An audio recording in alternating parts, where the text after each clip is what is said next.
channel Tej Classes. Today we are going to start a very interesting point, evolution of human beings. प्रत्येकालाच उत्सुकता असते की मानवाची उत्क्रांती कशी झाली. आता याच्या संदर्भातले बरेच पॉइंट आपल्याला बघायचे. जवळजवळ 7 कोटी वर्षापूर्वी असं म्हटलं जातं की एका धूमकेतूच्या धडकेनं पृथ्वीवरचे सगळे सजीव नष्ट झाले होते असं म्हटलं जातं एका थेरीनुसार. आणि त्यामध्येच काय झालं की डायनासोर सारखे मोठे प्राणी सुद्धा नष्ट झाले. आणि जेव्हा हे डायनासोर नष्ट झाले त्यावेळी म्हणजे जवळजवळ पृथ्वीवरची सगळी सजीवसृष्टी नष्ट झाली होती. पण काही जीव पृथ्वीच्या पृष्ठभागाच्या आतमध्ये स्वतःला तगून शिल्लक राहिले होते. आणि रेडिओ ऍक्टिव्ह इलेमेंट वगैरे यामुळे त्यांच्यामध्ये चेंज झाले. आणि जरी डायनासोर नष्ट झाले तरी तो मानवी उत्क्रांतीचा उदय झाला. म्हणजे तेव्हापासून मानवी उत्क्रांतीला सुरुवात झाली असं बऱ्याच थेरीमध्ये म्हटलं जातं. आपल्या पुस्तकात देखील हाच उल्लेख आहे. आता पहिला जो पॉइंट आहे, approximately 7 crore years ago dinosaurs disappeared. म्हणजे त्या 7 कोटी वर्षापूर्वी डायनासोरचा पूर्ण अंत झाला होता. आणि त्यावेळी at that time monkey like animals were इव्हॉल्व्ड.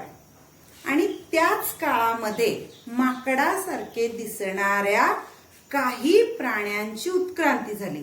म्हणजे आता सध्या जी लेमूर जाते तर त्याप्रमाणे दिसणारे हे आपले अँसेस्टर होते.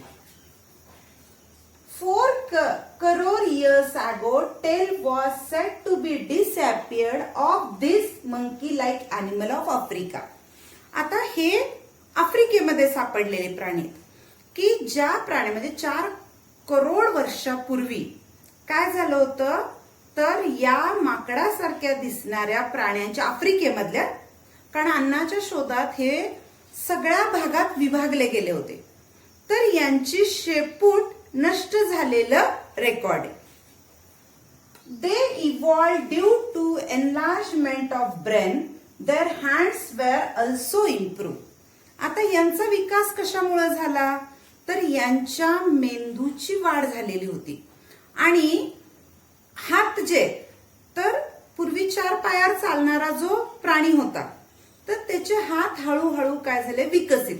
आता या बाबतीत काय सांगितलं जातं की आधी हे प्राणी लेमूर सारखे जे प्राणी होते तर ते झाडावर राहायचे. आणि काही काळानंतर दुष्काळ पडल्यानंतर ही सगळी झाडं जंगल नष्ट व्हायला लागले. मग अशा वेळी हे प्राणी जमिनीवर उतरून गवताळ प्रदेशामध्ये आले. आणि त्यावेळी चालताना त्यांना त्या दुसऱ्या पायांचा त्रास होऊ लागला. म्हणून म्हटलं जातं की hands were improved. These ape-like animals reached the South and Northeast Asia and finally evolved into gibbon and orangutan. आता मग अन्नाच्या शोधार्थ हे जे प्राणी आहेत तर हे प्राणी जवळजवळ दक्षिण आणि आग्नेय आशियामध्ये पोहोचले. आणि त्यावेळी त्यांची जी उत्क्रांती झाली तर ती उत्क्रांती 2 प्रकारच्या माकडामध्ये झाली. एक म्हणजे गिबन आणि दुसरा म्हणजे ओरांगुटन. आणि काही प्राणी त्यातल्या आफ्रिकेत राहिले. पण मग त्यांच्या बाबतीत काय झालं बघा. About 2.5 crore years ago remaining ape-like animals in Africa were evolved into gorilla and chimpanzee. मग त्यातले काही जे आफ्रिकेत राहिले होते ते 2.5 कोटी वर्षापूर्वी त्यांची जी उत्क्रांती झाली तर ती उत्क्रांती गोरिला आणि चिंपांझी या 2 गटामध्ये झाली. आता कसं झालं होतं की अन्नाच्या शोधार्थ हे प्राणी जागोजागी चालले होते. त्यामुळे वेगवेगळ्या ठिकाणी उत्क्रांतीचे मानवाच्या आपल्याला पुरावे मिळत आहेत. तर आता हा पाहिलेला भागमध्ये काय बघितलं आपण की जवळजवळ म्हणजे अप्रॉक्सिमेटली 7 करोड इयर्स अगो त्याच्या वेळी एक माकडासारखा प्राणी थोडासा विकसित झाला जो आजच्या लेमूर सारखा दिसतो. नंतर 4 कोटी वर्षापूर्वी काय की त्याची शेपूट नाहीशी झालेली दिसली. त्याच्या पुढच्या काळामध्ये काय झालं की त्याचे मेंदूचा पण थोडासा म्हणजे एनलार्जमेंट इन ब्रेन आणि थोडस काय झालं की हातामध्ये सुद्धा इम्प्रुव्हमेंट म्हणजे गवताळ भागातून पळताना त्यांना अन्न घ्यावं लागायचं तर ते हातात पकडून धरून ठेवू शकत होते. त्याच्यानंतर हे जे साऊथ अँड नॉर्थ ईस्ट आशियामधले जे प्राणी होते तर त्यांच्या 2 जाती इथं विकसित झाल्या. पहिली म्हणजे गिबन आणि दुसरी म्हणजे ओरांगुटन. आणि तिसरा जो पार्ट पाहिला त्यामध्ये 2.5 कोटी वर्षापूर्वी आफ्रिकेत जे शिल्लक होते तर त्यांची इव्हॉल्वमेंट कशात झाली तर गोरिला आणि चिंपांझी. आता याच्या पुढची इव्हॉल्वमेंट काय आहे तर ती आता आपण पाहूया. About 2 crore years ago, evolution of some of old species of ape seems to be occurred in different ways. म्हणजे 2 कोटी वर्षापूर्वी हे जे इव्हॉल्युशन झालेले ज्या सगळ्यात जुन्या जाती तर त्यांचा विकास वेगवेगळ्या दिशेनं झालेला दिसतो. आता 2 कोटी वर्षापूर्वीचा हा जो इव्हॉल्व्ड ऑर्गॅनिझम होता त्यामध्ये काही ठळक बदल हे याप्रमाणे होते. पहिला बदल बघा, they had to use their hands more for eating food and other work. आता 4 पायावर चालणाऱ्या या प्राण्याचे हात काय झाले की हात जास्तीत जास्त अन्न खाण्यासाठी आणि इतर काही काम करण्यासाठी ते त्यांचे हात वापरू लागले. दुसरा काय बदल झाला बघा, these apes started to live on land. आता हे जे प्राणी आहेत तर ते आधी कायम झाडावर राहत होते पण सगळं डिफॉरेस्टेशन झाल्यामुळं काय झालं की हे प्राणी झाडावरनं उतरून खाली जमिनीवर राहू लागले. म्हणजे 2 करोड वर्षापूर्वी मानवाच्या उत्क्रांतीमधला हा बदल आहे. आणि तिसरा बदल, the lumber bones developed in such a way that they started to stand erect posture. म्हणजे काय की त्यांच्या कमरेच्या हाडामध्ये असे काही बदल झाले की त्या 2 कोटी वर्षापूर्वीचा हा जो उत्क्रांतीवाला माणूस आहे तर हा सरळ उभं राहू लागला. म्हणजे इथपर्यंत आता 2 कोटी वर्षापर्यंत ही उत्क्रांती नोंदली गेली. The first record of human-like animal is in the form of Ramapithecus ape from Africa.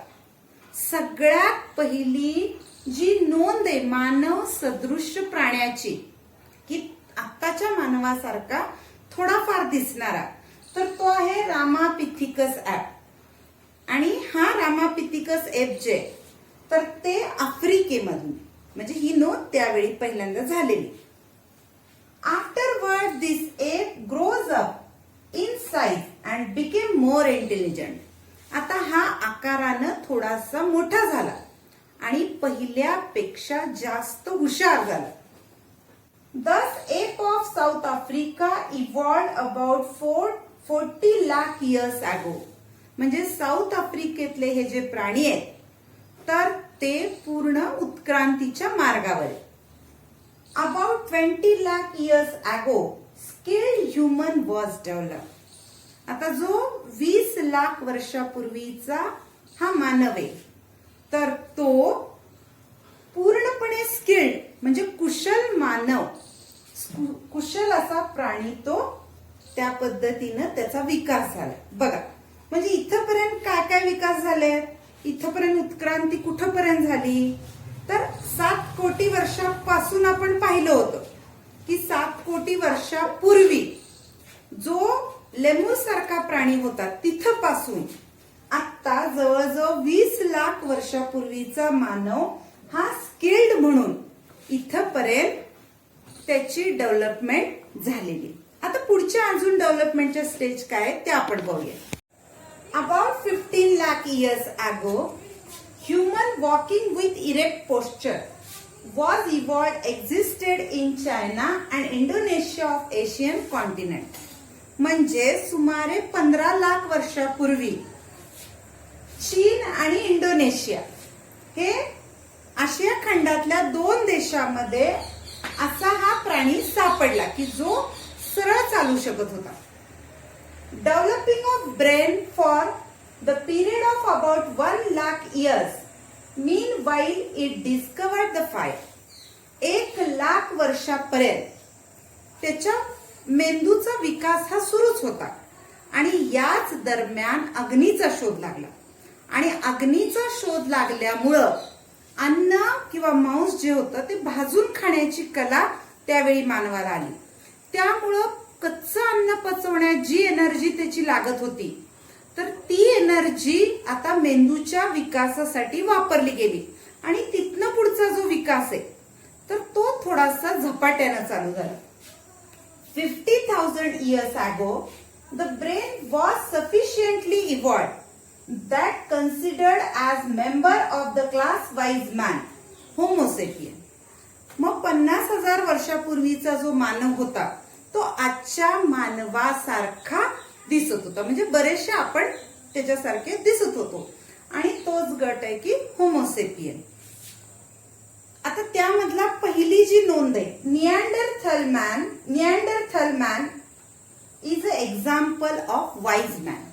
म्हणजे पहिली जी नोंद झाली की शहाणा माणूस किंवा ज्याला फार हुशारी कपड्याचा शोध लागला असेल किंवा स्वतः शरीर झाकण्याची जी कला आहे तर ती निअँडरथल हा मानवाची जात आहे. About 50,000 years ago, Cro-Magnon man evolved and afterwards this evolution had been faster. आणि त्याच्यानंतरची जी नोंद आहे ती 50,000 वर्षापूर्वीची क्रो-मॅग्नन आणि त्याच्यानंतर मात्र हा विकास अतिशय झपाट्यानं होऊ लागला. या फिगर मध्ये पुस्तकामध्ये पान नंबर 9 फिगर नंबर 1.12 मध्ये आपण जे सुरुवातीपासून म्हणजे 7 कोटी वर्षापूर्वीचा लेम्युर सारख्या दिसणाऱ्या प्राण्यापासून 50,000 वर्षापूर्वीचा क्रो-मॅग्नन या ऑर्गॅनिझम पर्यंत हा सगळा विकास चित्ररूपानं या फिगरमध्ये दाखवलेला आहे. आता एकदा मानवाचा विकास झपाट्यानं व्हायला चालू झाला की त्याच्यानंतरच्या बऱ्याचशा स्टेप अगदी सोप्या होत्या. बघा की 10,000 वर्षापूर्वी मग शेतीचा शोध लागला की जागोजागी भटकणं जे होतं अन्न शोधणं, तर याच्या ऐवजी एका जागी राहून त्यानं निसर्गाची पूर्ण निरीक्षण केलं आणि शेती तंत्रज्ञान विकसित केलं. नंतर प्राणी पाळायला चालू केलं, स्वतःची शहरं बसवली, ग्रुपने एकत्र राहणं चालू केलं. तर हे सगळं आता आपण इथनं पुढच्या टप्प्याचा विकास बघूया. About 10,000 years ago, practices agriculture म्हणजे शेती काम चालू केलं. कॅटल हार्ड्स म्हणजे प्राणी जोपासना चालू केली, जनावरं पाळणं चालू केलं. अँड एस्टॅब्लिश्ड द सिटीज म्हणजे शहरं वसवणं त्यावेळी सुरुवात झाली. त्याच्यानंतर बघा कल्चरल डेव्हलपमेंट टूक प्लेस. आपली जी सांस्कृतिक जी प्रगती होती ती सुद्धा एकदा स्थिर झाला की तिथनं पुढं अन्न पाण्याच्या मागं पळणं कमी आलं की मग कल्चरल डेव्हलपमेंट सुद्धा चालू झाली. About 5,000 years ago, writing was invented. जवळजवळ 5,000 वर्षापूर्वी लिहिण्याचं तंत्र अवगत झाल्यामुळं तिथनं पुढं इतिहासाच्या नोंदी करण्यात आल्या. About 400 years ago, modern science emerge म्हणजे 400 वर्षापूर्वी या आधुनिक सायन्सचा पाया देखील रचण्यात आला. Industrial society was established about 200 years ago. आता जी औद्योगिक क्रांती झाली ती 200 वर्षापूर्वी झाली आणि तिथनं पुढचा हा सगळा विकास आपल्याला माहितच आहे की मग गाड्यांचे शोध लागले आणि आजपर्यंत अजूनही इथनं पुढं विकासाची ही अथक काय तर परिश्रम मानवाचे चालूच आहेत आणि अजूनही विकास होतोच आहे. तर या पॉइंट बरोबर आपलं हे प्रकरण जे की हेरिडिटी आणि इव्हॉल्युशन तर हे प्रकरण पूर्णपणे संपलेले. आता याचा जो एक्झरसाइज आहे तर एक्झरसाइज साठी आपण काय व्हिडिओ निर्माण करणार नाहीये, तर आपण पुढच्या व्हिडिओमध्ये सायन्स 1चा फर्स्ट चॅप्टर चालू करते. तोपर्यंत धन्यवाद.